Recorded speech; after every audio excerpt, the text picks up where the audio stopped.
Russian hackers on the attack. President Obama fails on foreign policy, and our picks for Hero or Zero of the week. All these stories and more coming up on the Rundown. All right, stand by. 10 seconds. Ready, camera, Talent. Ready, camera. Record. 3, 2, 1. Record. Thanks so much for joining us. This is The Rundown, where we take a look at some of the big stories making headlines. I'm your host, John Phillips. Joining us from Washington, D.C. is PJTV contributor Michelle Fields. And here in studio, we're joined by the columnist for the Washington Times. You can get her online at WashingtonTimes.com. Now available on Mondays. That's when you can read her column, Tammy Bruce. Let's go to the top of the Rundown, and today we begin with Tammy. All righty. Well, the top of my rundown, a Russian crime ring has stolen over 1 billion, that's with a B, passwords and username combinations. They also stole 500 million email addresses. The stolen data was taken from over 400,000 websites. Households to small internet sites have been affected, so it's pretty much all of us, you guys. It's the latest in a string of thefts. Last year, thieves stole, of course, the credit card numbers of 40 million Target customers. We all remember that. We all got a bit nervous with that. But this is something quite significant because of the volume, the nature of the combination, and the fact that it's really kind of a mix of all of us who are on the internet. You know, Russia is a serious problem. I was just reading this morning that Vladimir Putin is allowing Edward Snowden to stay there for 3 additional years. That's right. Mitt Romney was right during the campaign when he said that Russia is our biggest strategic problem in the world. And I don't think this is done by accident. I think this is the next stage of warfare. I don't think you're going to see the traditional warfare that we're used to seeing where it's one state attacking another. It's going to happen online. It's going to happen biologically. It's going to happen in ways economic. It's going to happen in ways that most people aren't expecting. And Vladimir Putin is a bad guy. Vladimir Putin is an evil guy. And I think when we look in the details and we see what's going on here, either the Russian government was behind it or the Russian government turned their head the other way. Oh, just like, Michelle, just like with the Chinese. I mean, there's all kinds of Chinese hacking going on. It's based within the military. You have effectively autocratic fascist states, and nothing happens there without the government involvement. So, Michelle, when it comes to economic collapse, I mean, you could attack and ruin the United States simply by smashing them economically. Do you think this is one of the goals of this? I do. And I think this is, I agree with John, this is absolutely the new type of warfare that we're going to start seeing. And I think we need to take the threat of Russia and Vladimir Putin more seriously. It seems like this administration doesn't care at all, and we appear very weak. I mean, Russia now has a spy base on Cuba. I mean, that's what the whole visit to Cuba was about, that Putin went there, was to get approval for a spy base. So I absolutely think Mitt Romney was right and that we ought to be concerned about what's happening in Russia. All right. Well, in the same vein, we move to the top of my rundown, where a new poll shows high disapproval ratings when it comes to President Obama's foreign policy. 60% of those polled disapprove of the job that he's been doing. It's the worst rating ever for the president. Only 36% of those polled approve of his handling of foreign policy. Of those polled, 40% approve of the job he's doing. 54% say he's doing a bad job as president. This is not surprising, Tammy. It's not just what we're seeing with Russia. It's what's going on in the Middle East. It's what's going on at the border, which is an international issue, particularly when you have people who are coming here from countries other than Mexico, other than Latin America, which we are seeing. And the public is finally getting it. It's just too bad they get it before they got it after all the elections. Well, what's amazing is the fact that they really are. You can imagine if the media wasn't still propping him up, hiding what was going on in foreign policy, hiding what was happening in the world. It just isn't news, really. So Americans are seeing it, I think, due to the internet and access to other information. But you can imagine what his numbers would be. The fact that he's still even at 40 is shocking to me, that he's not in the 30s. Yeah. But that's due to the mainstream media propping him up. And yet you still, thank goodness, we have other sources of information like pajamas, like the internet in general, to make sure Americans are getting the real story. All right, Michelle, now people disapprove of the job this president is doing on foreign policy. The face of his foreign policy, at least for the first term, was Hillary Clinton, who was his Secretary of State. How much spillover are we going to see in the next presidential election when Hillary runs on her reputation as being the face of his foreign policy? I don't think she's going to run on that. I think she realizes right now that she wants nothing to do with the administration. I think she's going to try to just pretend that that never happened because people are very unhappy with this president. I think she's just going to focus on other things. She's just going to act as if her time as the Secretary of State never occurred. I mean, that seems like the best strategy. It's like the cat putting his head under the curtains. It's like, as they can't see you, they think that you can't see their big ass hanging out of the curtain area. That's what Hillary's going to try, sure. Or the Nixon tapes where you have all those minutes missing. Yeah, it's like, what minutes? 4 years missing off Hillary Clinton's record. I don't know what happened during those 4 years. She just went on vacation. All right, Michelle, what do you have? At the top of my rundown, Hollywood is bracing for backlash over comments made about Israel. Penelope, Cruz, and Javier Bardem, I think I said that, Bardem, said Israel is committing genocide when it comes to the battle in Gaza. One CEO blasted the couple's comments, saying his family survived the Holocaust and called them anti-Semitic.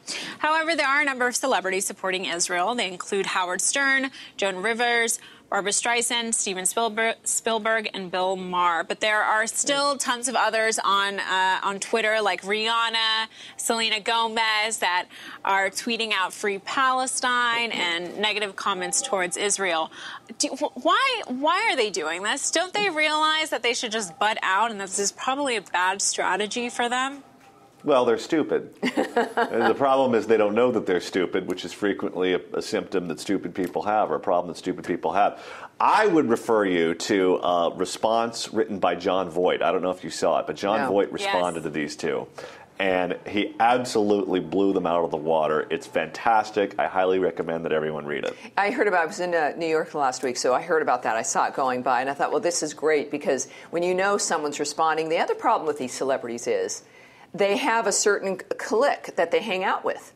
And this is what they talk about at their dinner parties. This is what they talk about on the set.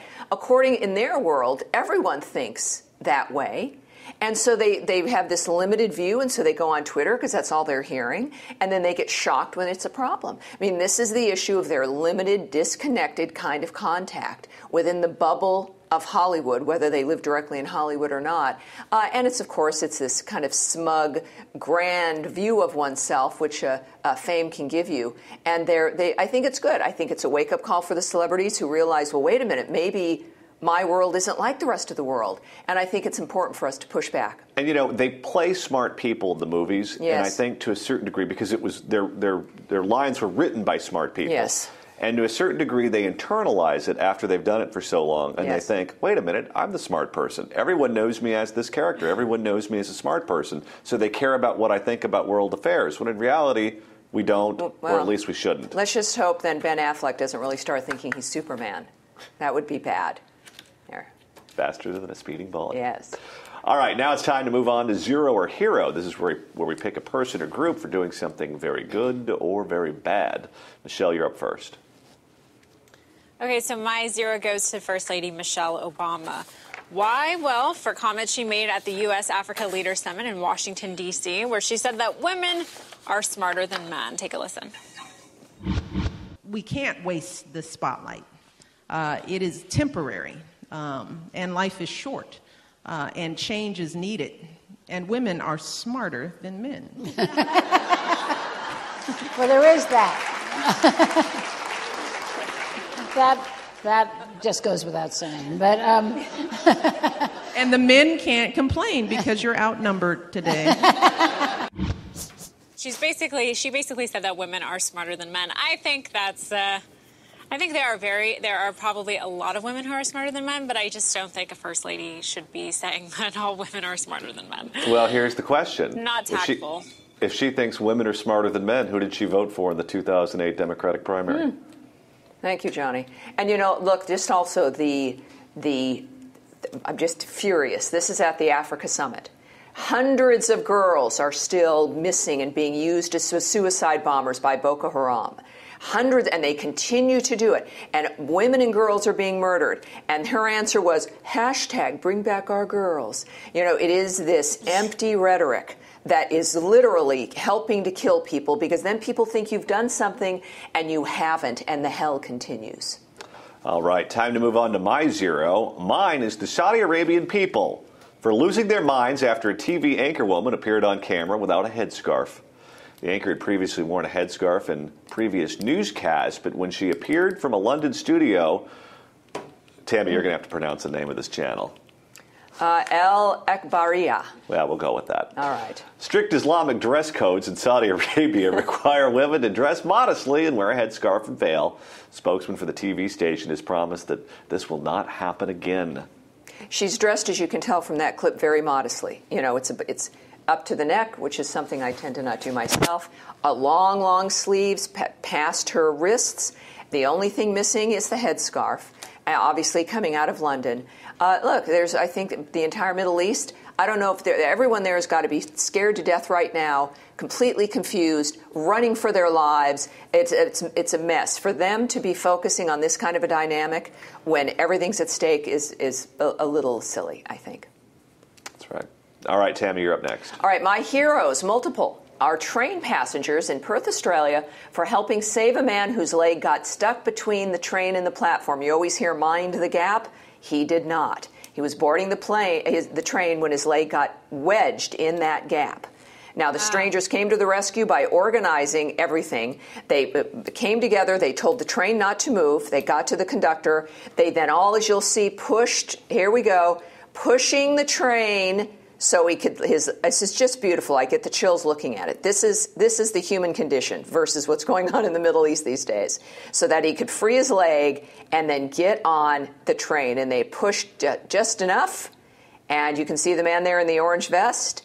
And they're still pushing. Now, there's another guy coming up because that was the push that did it, apparently.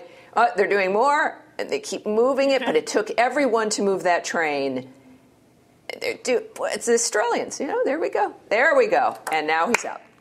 And he says, does anybody have any Advil? Yeah, so I think some anti-inflammatories are in his future. So congratulations, Australians. Beautifully done. To quote the great movie Dumb and Dumber, well, then throw another shrimp on the bobby. There you go. And finally, before we go on this Friday, you've got to check out this latest viral video that's making the rounds.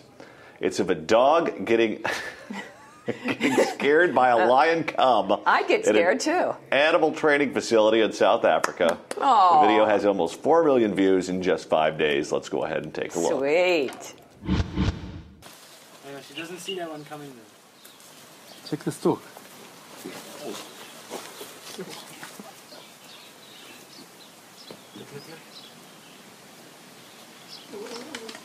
Oh, oh, And the kitten loves it because the kitten is like, okay, goody. And no kitties were hurt in the making of that video. That's going to do it for today's show. What do you think about our picks for Hero or Zero of the Week? We want to know what you think, so be sure to leave your comments in the comments section below.